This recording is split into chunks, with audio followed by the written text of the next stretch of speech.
Demokrasi one man one vote itu, demokrasi satu orang satu suara itu sebenarnya sangat berat karena mengharuskan, mewajibkan semua orang itu bisa dan mampu mengenali sebanyak itu calon politisi. Terus emang lu maunya apa?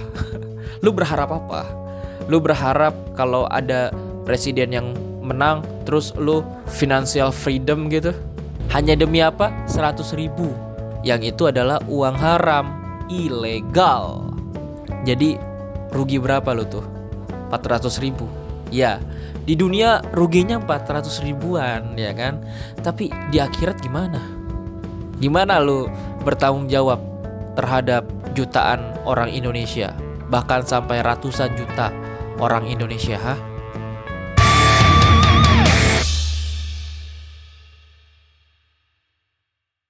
Halo, balik lagi di channel AB17.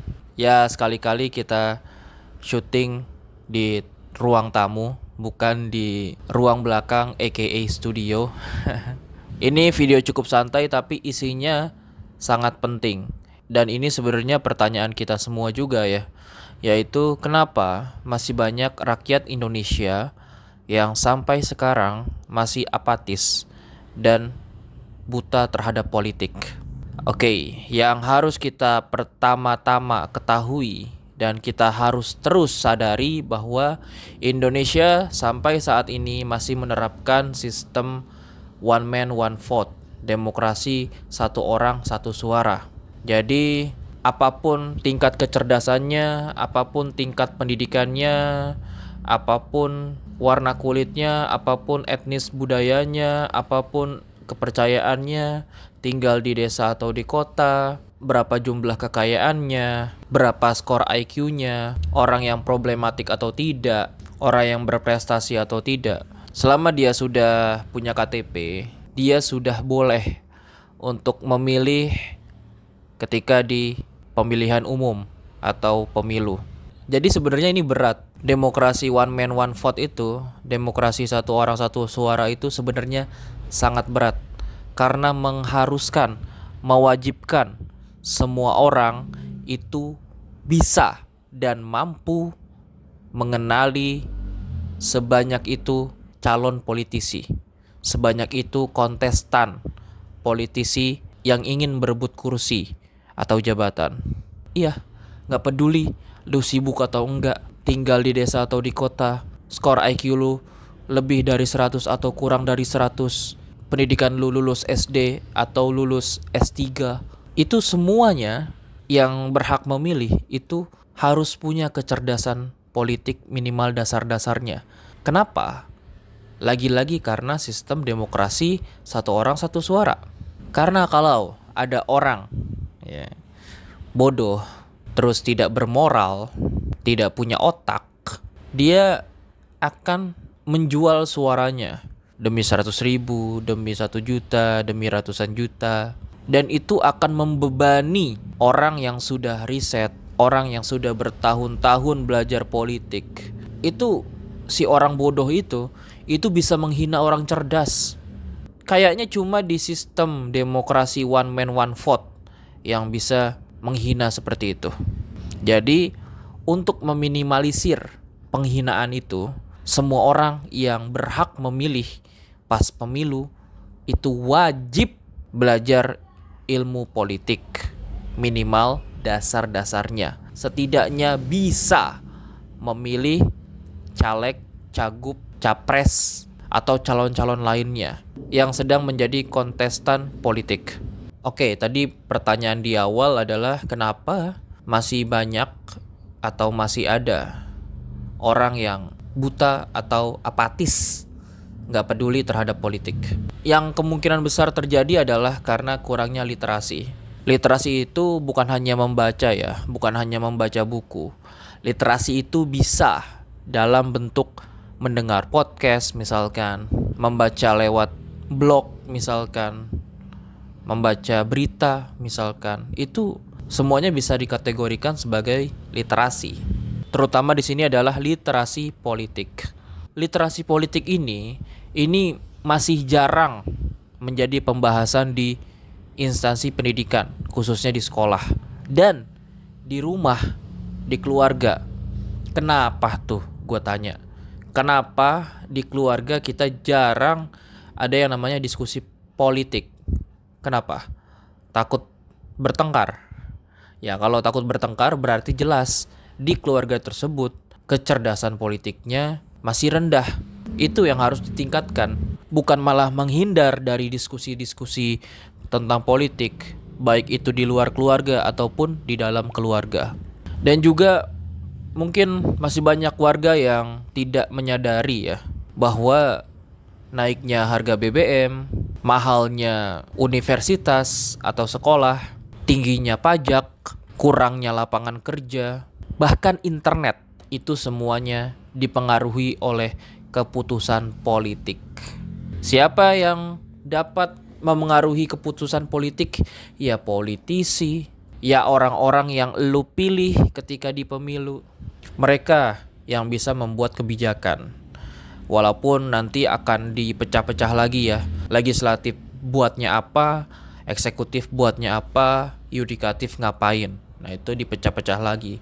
Tapi jelasnya pemilu itu bisa memengaruhi harga BBM, itu bisa memengaruhi harga pendidikan, itu bisa memengaruhi tinggi rendahnya pajak. Jadi sekali lagi, politik itu lu gak bisa lari darinya. Lu gak bisa kabur dari politik selama lu masih hidup. Lu mau lari kemanapun, lu akan dikejar dan lu pasti akan ditangkap. Suka gak suka, senang gak senang, itu terjadi. Jadi jalan satu-satunya untuk bisa selamat dari politik adalah merangkulnya. Merangkul politik itu sendiri. Dengan cara apa? Belajar. Gak ada cara lain.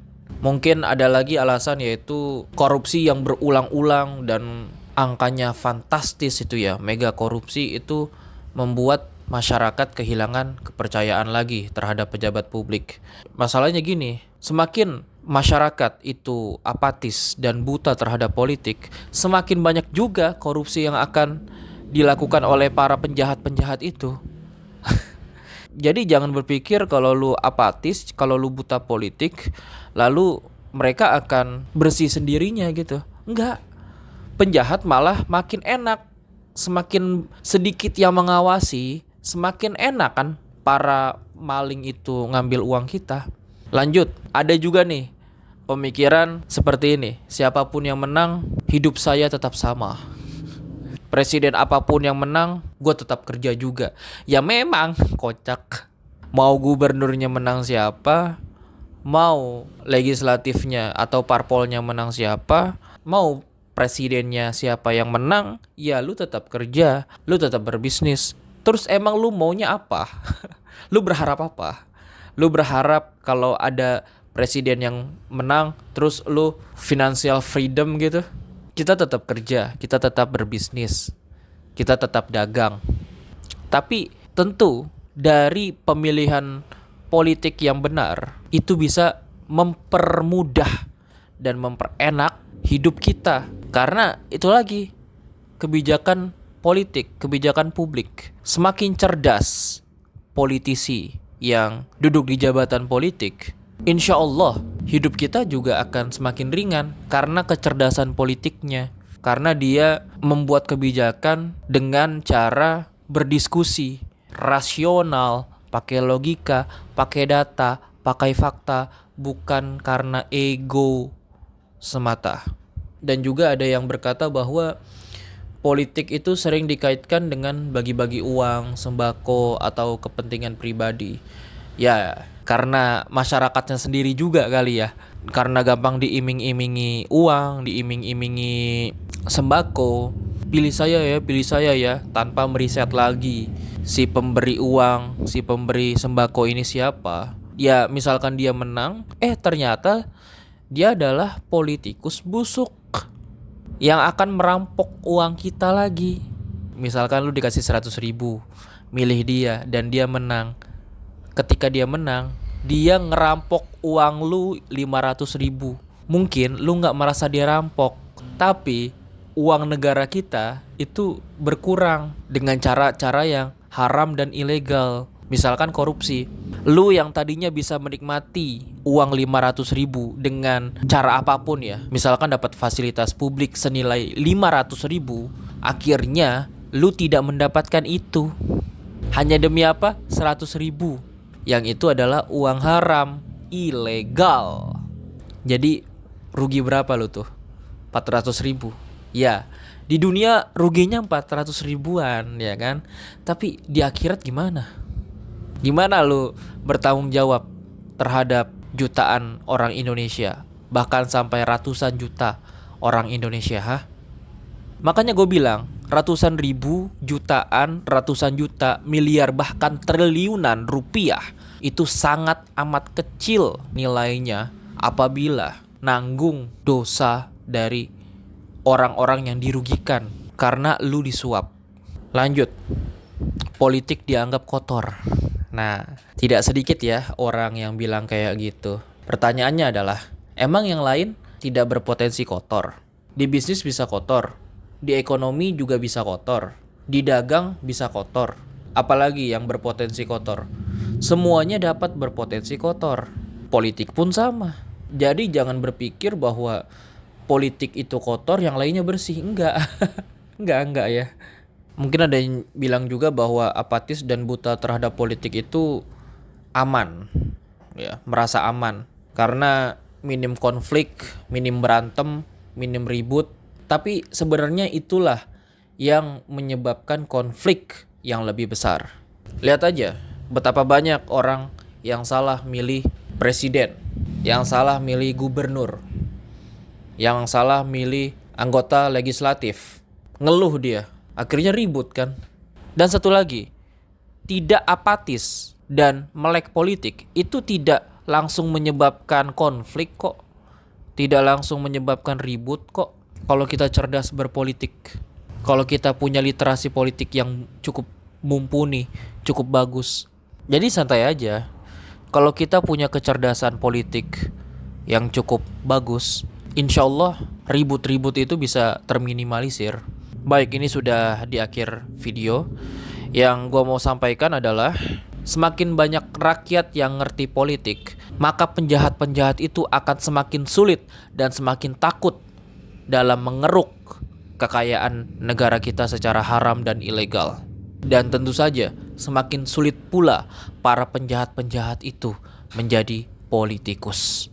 Terima kasih buat yang sudah subscribe, like, comment, dan share video dan channel ini. Itu aja dari gua, Abai 17, and have a nice day.